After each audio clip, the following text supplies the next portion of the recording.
Kisah Sang Kuryang Sakti. Pada zaman dahulu kala, di daerah Jawa Barat, hiduplah seorang raja bernama Prabu Galuga.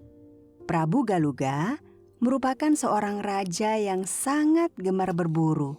Saat ia berburu, biasanya ia ditemani oleh seekor anjing istana yang merupakan jelmaan dewa. Pada suatu hari, Prabu Galuga berburu ke hutan dengan serombongan pengawalnya. Namun, hampir seharian itu ia tidak mendapat seekor hewan pun. Setiap kali ia membisikkan anak panahnya, selalu saja anak panah itu meleset, tak pernah mengenai sasaran. Hah? Ada apa ini? Kenapa anak panahku tak pernah mengenai sasaran? Sang Prabu bertanya heran dalam hatinya. Sang Prabu hari itu menjadi kesal karena tidak mendapatkan hewan buruan sama sekali. Sesaat kemudian ketika ia pergi ke semak belukar di mana ia membuang air kecil, air seni Prabu Galuga tersisa dan menggenang di cekungan tempurung kelapa yang terletak di bawah rimbunan. Nah, di hutan tersebut terdapat seekor babi hutan jelmaan bidadari yang harus menjalani hukuman di dunia. Babi hutan itu bernama Celeng Wayungyang. Pada saat itu, cuaca sangat panas. Setelah Baginda dan rombongannya meninggalkan tempat itu, datanglah Celeng Wayungyang yang merasa kehausan. Ia kemudian menjilati genangan air yang merupakan air seni Baginda yang ada di cekungan tempurung kelapa. Atas kehendak dewata, babi betina itu kemudian hamil. 9 bulan kemudian, babi itu melahirkan seorang bayi manusia perempuan. Pada saat yang sama, Prabu Galuga kebetulan juga tengah berburu di tempat yang sama seperti 9 bulan sebelumnya. Di saat itulah Prabu Galuga merasa heran karena ia mendengar tangisan bayi di tengah hutan. Makin lama, suara tangisan bayi itu makin nyaring. Prabu Galuga seolah seperti ditarik kekuatan gaib. Sepasang kakinya melangkah ke arah tubuh sang bayi. Tentu saja Celeng Wayungyang ketakutan, lalu segera melarikan diri. Dengan demikian, Prabu Galuga akhirnya bertemu dengan sang bayi. Hah? Seorang bayi perempuan? Pekik sang Prabu saat mengetahui ada sosok bayi tergeletak di rerumputan. Prabu Galuga segera menggendong bayi itu. Bayi itu kemudian ia bawa ke istana, diangkatnya menjadi anak dan diberi nama Nyi Dayang Sumbi. 17 tahun kemudian, gadis kecil itu telah tumbuh menjadi seorang gadis yang cantik jelita. Kecantikan Nyi Dayang Sumbi sangat terkenal sampai ke negeri seberang. Hampir setiap pekan datang para pemuda melamarnya.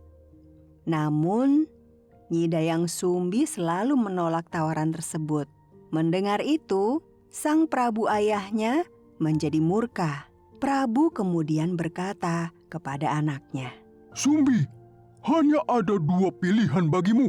Mau menikah atau kau kuasingkan di tepi hutan. Karena gadis itu tetap tidak mau menikah, maka lalu Nyi Dayang Sumbi diasingkan di tepi hutan. Tapi ia dibuatkan dangau di tepi hutan tersebut. Teman sehari-harinya adalah seekor anjing yang bernama Si Tumang, yang merupakan anjing jelmaan dewa. Pekerjaan sehari-hari Nyi Dayang Sumbi di tepi hutan adalah menenun pakaian. Pada suatu hari ketika sedang menenun, salah satu tongkat yang dipakainya untuk menenun terjatuh di bawah dangau atau gubuknya. Ia merasa malas untuk turun ke bawah, maka ia mengucapkan kata-kata, "Bagi siapa saja yang mau mengambilkan tongkatku, ia akan kujadikan suamiku." Tak disangka, Si Tumang naik ke atas sambil membawa tongkat itu. Kiranya anjing jelmaan dewa ini mendengar perkataan Nyi Dayang Sumbi. Bukan main terkejutnya Nyi Dayang Sumbi melihat siapa yang naik ke pondok membawa tongkatnya. Dayang Sumbi berkeinginan menolak kenyataan yang ada. Namun tiba-tiba terdengar suara tanpa rupa. "Nyi Dayang Sumbi, kau adalah keturunan bidadari. Bidadari pantang menjilat ludah sendiri. Lagi pula, si Tumang memang jodohmu. Sesungguhnya anjing itu adalah jelmaan dewa." Akhirnya dengan terpaksa Dayang Sumbi harus bersuamikan seekor anjing. Walaupun memang anjing tersebut adalah jelmaan dewa. Hari-hari pun berlalu. Dayang Sumbi kemudian dikaruniai seorang bayi laki-laki yang sangat tampan. Bayi itu diasuhnya dengan penuh kasih sayang dan ia beri nama Sangkuriang. Tidak terasa kemudian 7 tahun pun berlalu. Sangkuriang kecil sudah pandai berburu hewan bersama si Tumang. Sangkuriang tidak pernah tahu, tidak pernah pula menyadari kalau si Tumang yang merupakan jelmaan dewa adalah ayah kandungnya. Sebab Dayang Sumbi tidak pernah bercerita pada siapapun siapa sesungguhnya si Tumang ini. Pada suatu hari Sangkuriang berburu ke hutan bersama si Tumang. Namun mereka tidak menemukan seekor hewan pun untuk diburu. Namun tiba-tiba kemudian Sangkuriang melihat babi hutan besar. Ia pun kemudian mencabut anak panahnya dan membidik tepat ke arah si babi hutan. Namun sebelum anak panah itu dilepas, si babi hutan besar itu keburu lari, melarikan diri, menyelinap ke dalam semak belukar. Tumang kemudian ia perintahkan untuk mengejar, namun Tumang menolak. Mendengar itu, Sangkuriang menjadi marah. Kini ia mengarahkan bidikan panahnya ke arah si Tumang. Tembakan anak panahnya tepat mengenai perut si Tumang. Si Tumang menjerit keras, kemudian tubuhnya ambruk ke tanah. Setelah itu, Sangkuriang memperlakukan si Tumang sebagai hewan buruan dan mengambil bagian-bagian daging yang paling enak, juga bagian hatinya. Daging beserta bagian hati si Tumang dibungkus lalu dibawanya pulang. Nyi Dayang Sumbi yang tidak mengetahui apa-apa kemudian memasak bagian hati dan daging hewan tersebut dan kemudian disantap bersama-sama dengan Sangkuriang. Selesai menyantap makanan, Dayang Sumbi kemudian mencari si Tumang. "Sangkuriang, kemana si Tumang?" Sangkuriang menjawab, "Bu, anjing itu tadi kusuruh menyerang babi hutan. Malah diam saja. Akhirnya dialah yang kupanah dan kuambil daging dan hatinya." Mendengar itu, Dayang Sumbi terkejut. Apa?" Pekik Dayang Sumbi kaget. Sepasang mata Nyi Dayang Sumbi merah menyala pertanda murka. Ia kemudian mengambil benda apa saja di sekitarnya, kemudian dipukulnya anak itu. Sangkuriang menjerit kesakitan. Ia pun kemudian diusir dari rumah ibunya karena sudah tega berbuat sekejam itu. Diiringi hujan deras dan petir yang menyambar-nyambar di langit, Sangkuriang terlihat berlari tak tentu arah.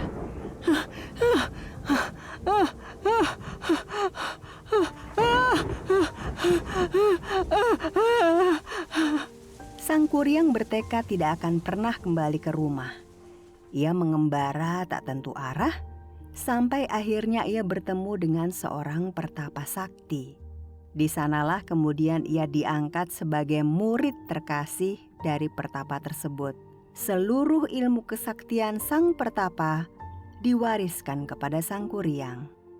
12 tahun kemudian, ia sudah tumbuh menjadi pemuda dewasa dengan wajahnya yang tampan dan tubuhnya yang gagah perkasa.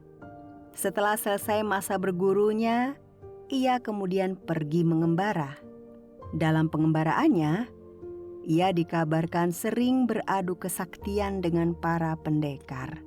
Apabila ia kalah dalam satu pertarungan, maka tak segan-segan ia kemudian berguru kepada orang yang mengalahkannya itu. Sehingga semakin lama ilmu Sangkuriang pun menjadi semakin tinggi. Pada suatu ketika, dalam petualangannya, ia bertemu dengan Raja Jin dan berkelahi dengan Raja Jin tersebut. Hingga pada akhirnya, ia mengalahkan Raja Jin tersebut sehingga kemudian Raja Jin tunduk takluk serta bersedia diperintah apa saja oleh Sang Kuryang. Raja Jin itu kemudian berkata, Suatu ketika, saya akan membantumu, Tuan. Bagaimana caraku memanggilmu? Tanya Sang Kuryang. Sebut nama hamba dan hentakan kaki Tuan 3 kali ke bumi. Maka hamba akan datang bersama pasukan hamba. Baiklah kalau begitu. Begitu kata Sang Kuryang. Sang Kuryang kemudian melanjutkan pengembaraannya. Di tepi sebuah hutan, ia bertemu dengan seorang gadis yang sangat cantik. Keduanya berkenalan dan sama-sama jatuh cinta. Pada suatu hari, ketika mereka sedang bercengkrama, si gadis mencari kutu di kepala Sang Kuryang. Tiba-tiba saja si gadis terkejut melihat luka di kepala kekasihnya itu. Ia kemudian menanyakan sebab-sebab terjadinya luka di kepala si pemuda. Sang Kuryang menceritakan apa adanya. Mendengar itu, si gadis kemudian terkejut. "Ah, kalau begitu, kau adalah Sang Kuryang anakku sendiri." Pekik gadis itu yang tak lain adalah Dayang Sumbi, keturunan bidadari yang tetap awet muda. "Tidak mungkin aku menikah dengan anakku sendiri," kata Dayang Sumbi. Sang Kuryang tidak percaya dan terus mendesak agar Dayang Sumbi mau menjadi istrinya. Untuk itu kemudian Dayang Sumbi mengajukan persyaratan. Dayang Sumbi meminta dibuatkan telaga dan perahu di puncak gunung, dan telaga dan perahu tersebut harus selesai dalam waktu 1 malam saja. Sang Kuryang yang merasa sakti mandraguna menyanggupinya. Dibantu para jin, ia kemudian membuat telaga tersebut. Namun Dayang Sumbi membuat muslihat. Tengah malam, ia membunyikan lesung sehingga ayam-ayam berkokok. Para penduduk ikut terbangun dan segera menumbuk padi. Para jin yang membantu Sang Kuryang mengira hari sudah hampir pagi. Mereka pun kemudian menghentikan pekerjaannya membuat telaga yang belum selesai. Melihat itu semua Sang Kuryang murka, marah sejadi-jadinya. Pemuda sakti ini kemudian menendang perahu yang sudah dibuatnya. Dan ketika perahu tersebut tertelungkup ke bumi, perahu itu berubah menjadi sebuah gunung. Sesudah itu, ia mendekat ke arah Nyi Dayang Sumbi. Aku tidak peduli. Apapun yang terjadi, kau harus menjadi istriku. Sang Kuryang, sadarlah, kau adalah anakku sendiri. Pekik Dayang Sumbi sambil berlari menjauh. Sang Kuryang datang mengejarnya. Tiba-tiba terdengar ledakan dahsyat. Tubuh Dayang Sumbi lenyap tanpa bekas. Sang Kuryang berteriak-teriak seperti orang gila. Konon, Nyi Dayang Sumbi diselamatkan oleh para dewa. Bagaimanapun, para dewa tidak mengizinkan seorang anak mengawini ibunya sendiri. Nyi Dayang Sumbi dijadikan ratu makhluk halus di Laut Selatan dan masyarakat mengenalnya sebagai Nyi Roro Kidul. Sementara itu, perahu yang ditendang Sang Kuryang lama-kelamaan berubah menjadi bukit dan kemudian menjadi gunung yang besar. Gunung itu kemudian dinamai Gunung Tangkuban Perahu. Teman-teman, demikianlah legenda asal-usul Gunung Tangkuban Perahu yang terkait dengan cerita Sang Kuryang Sakti. Apabila kalian menyukai cerita ini, jangan lupa klik like-nya ya. Dan juga jangan lupa untuk subscribe serta follow Cerita Gantari. Sampai jumpa pada kisah-kisah berikutnya. Terima kasih teman-teman.